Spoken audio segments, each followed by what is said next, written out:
श्रीमद् भगवद गीता हिंदू धर्म के सभी पवित्र ग्रंथों में से सबसे ऊपर आता है। भगवद गीता एक ऐसा ग्रंथ है जो आज के दिन में पूरी दुनिया में प्रचलित है। हिंदू ही नहीं बल्कि दुनिया भर में कई और धर्मों के लोग इस ग्रंथ का पालन करते हैं। यह हिंदुओं का सबसे प्रसिद्ध और पूजनीय ग्रंथ है।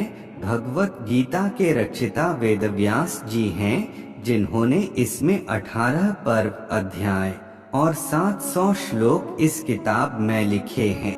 इस किताब में वो सभी बातों को दर्शाया गया है जो श्री कृष्ण द्वारा अर्जुन को दिया हुआ उपदेश। यह केवल हिंदुओं का पवित्र ग्रंथ है, लेकिन कई बुद्धिजीवी का मानना इसमें लिखी गए हर एक शब्द हर मनुष्य के लिए है। यह किसी जाति धर्म विशेष का ग्रंथ नहीं बल्कि हर धर्म, जाति और दुनिया के हर व्यक्ति विषय के लिए है। जब आप भगवद गीता को पढ़ेंगे तो आपके ज्ञान में वृद्धि होगी और साथ ही साथ आपका इस दुनिया के लेकर नजरिया बदल जाएगा, क्योंकि यह सभी मनुष्यों को सही कर्म करने के लिए अग्रसर करता है। अगर हम कलयुग की बात करें तो कर्म ही सबसे बड़ा धर्म है। बिना कर्म आपके जीवन का कोई अस्तित्व नहीं। इसी बात का जिक्र इस महाकाव्य में किया गया है।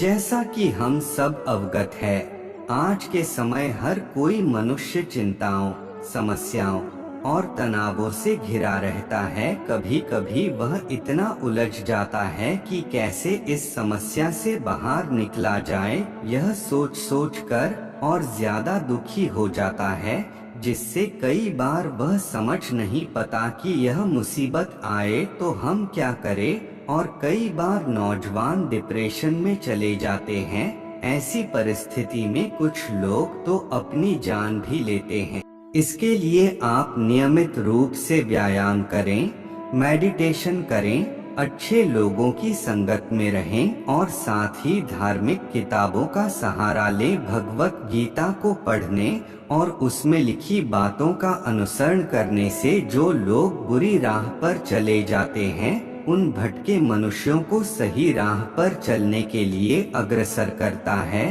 तो चलिए आगे जानते हैं भगवद गीता का अनमोल विचार। गीता के अनमोल वचन पढ़कर अपनी सभी प्रकार का समस्याओं का सामना करने में मदद मिलती है और इसके साथ ही आत्मिक शांति मिलती है।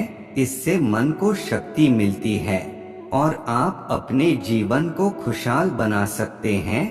आज के भागदौड़ के माहौल में उलझनों में होना या तनाव एक आम बात है। यह समस्याएं हर मनुष्य के जीवन का हिस्सा है।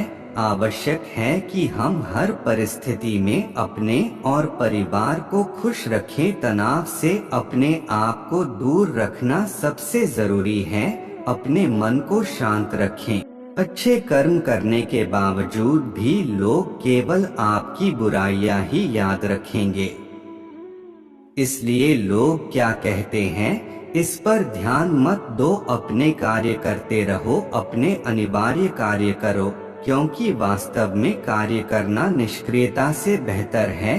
अपने परम भक्तों जो हमेशा मेरा स्मरण या एक चित्त मन से मेरा पूजन करते हैं, मैं व्यक्तिगत रूप से उनके कल्याण का उत्तरदायित्व लेता हूँ।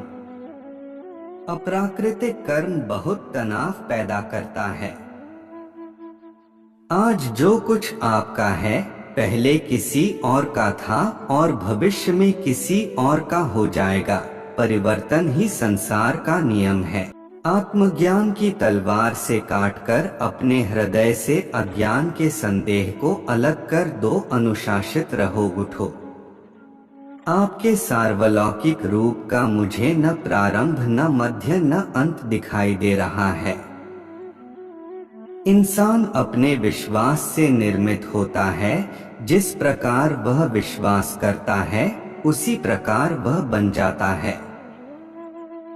इतिहास कहता है कि कल सुख था, विज्ञान कहता है कि कल सुख होगा। लेकिन धर्म कहता है कि अगर मन सच्चा और दिल अच्छा हो तो हर रोज सुख होगा। इस जीवन में ना कुछ खोता है ना व्यर्थ होता है। उससे मत डरो जो वास्तविक नहीं है, ना कभी था ना कभी होगा। जो वास्तविक है वो हमेशा था और उसे कभी नष्ट नहीं किया जा सकता। ऐसा कुछ भी नहीं, चेतन या अचेतन, जो मेरे बिना अस्तित्व में रह सकता हो। कभी ऐसा समय नहीं था जब मैं, तुम या ये राजा महाराजा अस्तित्व में नहीं थे। ना ही भविष्य में कभी ऐसा होगा कि हमारा अस्तित्व समाप्त हो जाए। कर्म उसे नहीं बांधता जिसने काम का त्याग कर दिया है। कर्म मुझे बांधता नहीं, क्योंकि मुझे कर्म के प्रतिफल की कोई इच्छा नहीं।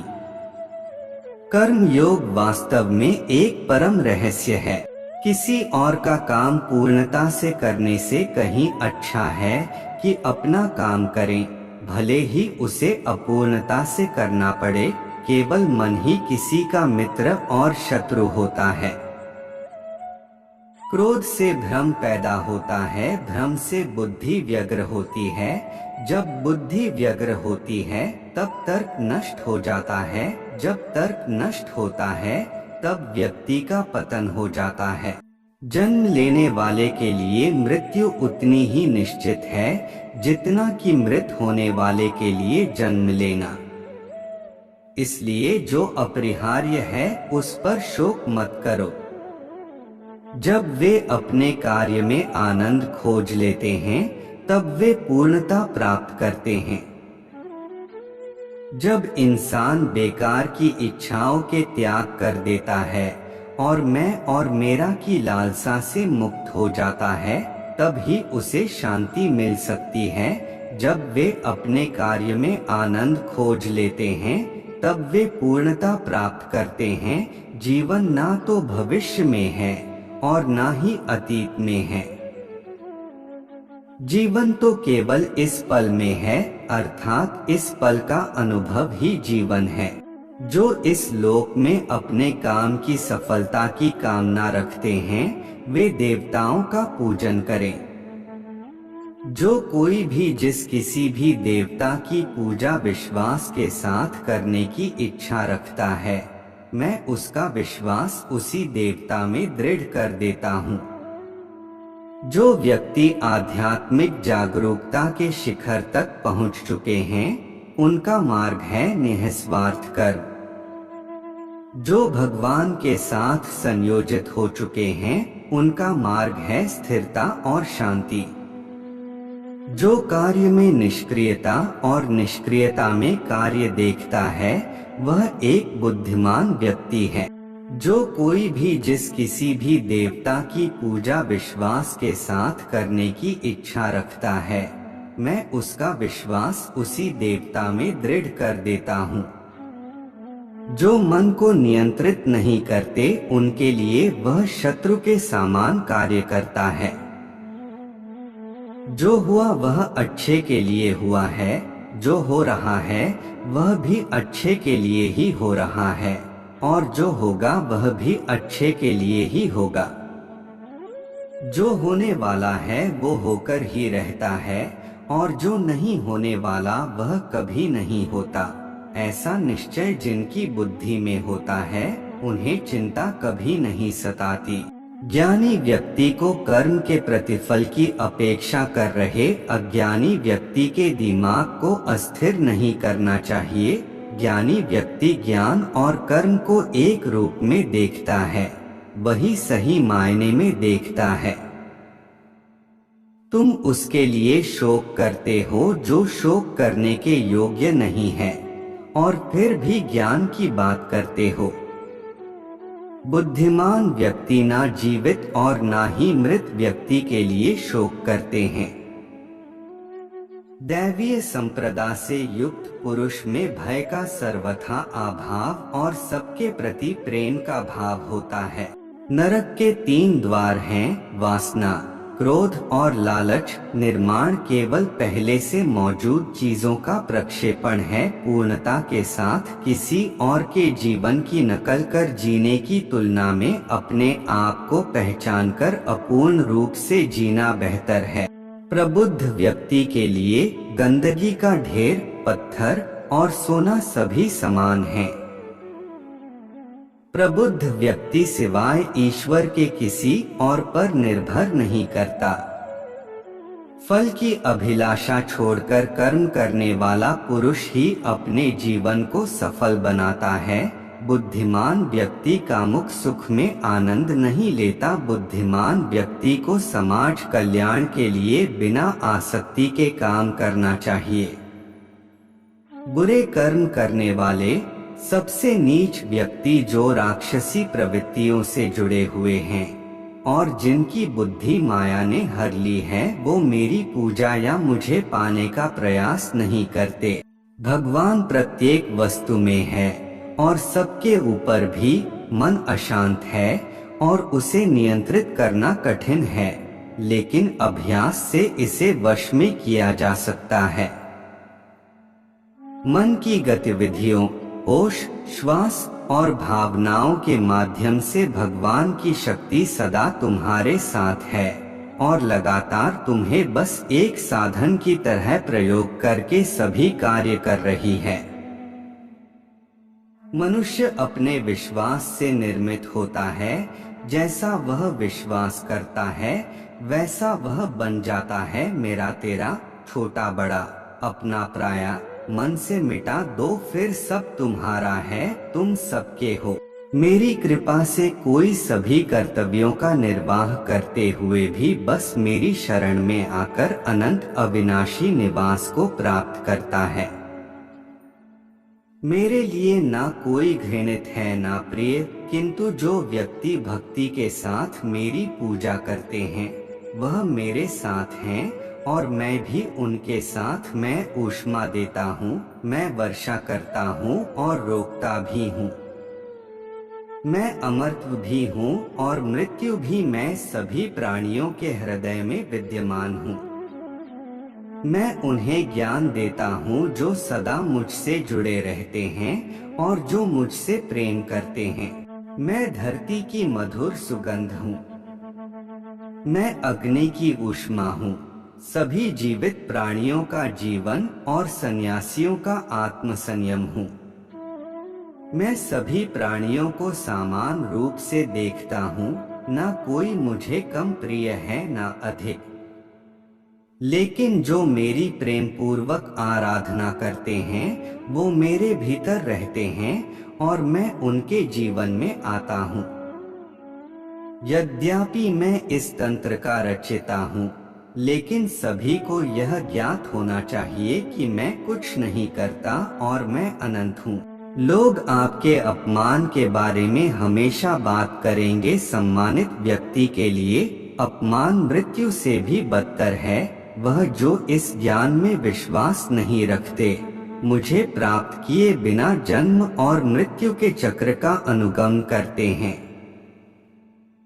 वह जो मृत्यु के समय मुझे स्मरण करते हुए अपना शरीर त्यागता है, वह मेरे धाम को प्राप्त होता है। इसमें कोई संशय नहीं है। वह जो सभी इच्छाएं त्याग देता है और मैं और मेरा की लालसा और भावना से मुक्त हो जाता है, उसे शांति प्राप्त होती है। व्यक्ति जो चाहे बन सकता है यदि वह विश्वास के साथ इच्छित वस्तु पर लगातार चिंतन करे। सज्जन पुरुष अच्छे आचरण वाले सज्जन पुरुषों में, नीच पुरुष नीच लोगों में ही रहना चाहते हैं। स्वभाव से पैदा हुई जिसकी जैसी प्रकृति है, उस प्रकृति को कोई नहीं छोड़ता। सदैव संदेह करने वाले व्यक्ति के लिए प्रसन्नता न इस लोक में है न ही कहीं, और सभी अच्छे काम छोड़कर बस भगवान में पूर्ण रूप से समर्पित हो जाओ। मैं तुम्हें सभी पापों से मुक्त कर दूंगा, शोक मत करो। समय से पहले और भाग्य से अधिक किसी को कुछ नहीं मिलता। स्वर्ग प्राप्त करने और वहां कई वर्षों तक वास करने के पश्चात एक असफल योगी का पुण्य एक पवित्र और समृद्ध कुटुंब में जन्म होता है। हर व्यक्ति का विश्वास उसकी प्रकृति के अनुसार होता है। हे अर्जुन, मैं भूत, वर्तमान और भविष्य के सभी प्राणियों को जानता हूँ, किंतु वास्तविकता में कोई मुझे नहीं जानता। हे अर्जुन, हम दोनों ने कई जन्म लिए हैं। मुझे याद है, लेकिन तुम्हें नहीं। हे अर्जुन, मैं भूत, वर्तमान और भविष्य के सभी प्राणियों को जानता हूँ, किंतु वास्तविकता में कोई मुझे नहीं जानता। किसी दूसरे के जीवन के साथ पूर्ण रूप से जीने से बेहतर है कि हम अपने स्वयं के भाग्य के अनुसार अपूर्ण जिए। एक उपहार तभी अलसी और पवित्र है जब वह हृदय से किसी सही व्यक्ति को सही समय और सही जगह पर दिया जाए, और जब उपहार देने वाला व्यक्ति दिल में उस उपहार के बदले कुछ पाने की उम्मीद ना रखता हो। ऐसा कोई नहीं जिसने भी इस संसार में अच्छा कर्म किया हो और उसका बुरा अंत हुआ है, चाहे इस काल दुनिया में हो या आने वाले काल में। जो भी मनुष्य अपने जीवन आध्यात्मिक ज्ञान के चरणों के लिए दृढ़ संकल्पों में स्थिर है, वह समान रूप से संकटों के आक्रमण को सहन कर सकते हैं, और निश्चित रूप से यह व्यक्ति खुशियाँ और मुक्ति पाने का पात्र है। जो खुशियाँ बहुत लंबे समय के परिश्रम और सीखने से मिलती है, जो दुख से अंत दिलाता है, जो पहले विष के समान होता है परंतु बाद में अमृत के जैसा होता है। इस तरह की खुशियाँ मन की शांति से जागृत होती हैं। भगवान या परमात्मा की शांति उनके साथ होती है जिसके मन और आत्मा में एकता सामंजस्य हो, जो इच्छा और क्रोध से मुक्त हो, जो अपने स्वयं खुद के आत्मा को सही मायने में जानते हो। नरक 3 चीजों से नफरत करता है: वासना, क्रोध और लोभ। सन्निहित आत्मा के अनंत का अस्तित्व है, अविनाशी और अनंत है। केवल भौतिक शरीर तथ्यात्मक रूप से खराब है। इसलिए हे अर्जुन, लड़ते रहो। बुद्धिमान व्यक्ति ना ही जीवित लोगों के लिए शोक मनाते हैं, ना ही मृत व्यक्ति के लिए। ऐसा कोई समय नहीं था जब तुम और मैं और सभी राजा यहाँ एकत्रित हुए हों, पर ना ही अस्तित्व में था, और ना ही ऐसा कोई समय होगा जब हम अस्तित्व को समाप्त कर देंगे। अपने कर्म पर अपना दिल लगाएं, ना कि उसके फल पर। सभी काम ध्यान से करो, करुणा द्वारा निर्देशित किए हुए अपने कर्तव्य का पालन करना, जो कि प्रकृति द्वारा निर्धारित किया हुआ हो। वह कोई पाप नहीं है। गर्मी और सर्दी, खुशी और दर्द की भावनाएं उनकी वस्तुओं के साथ होश से संपर्क के कारण होता है। वे आते हैं और चले जाते हैं, लंबे समय तक बरकरार नहीं रहते हैं।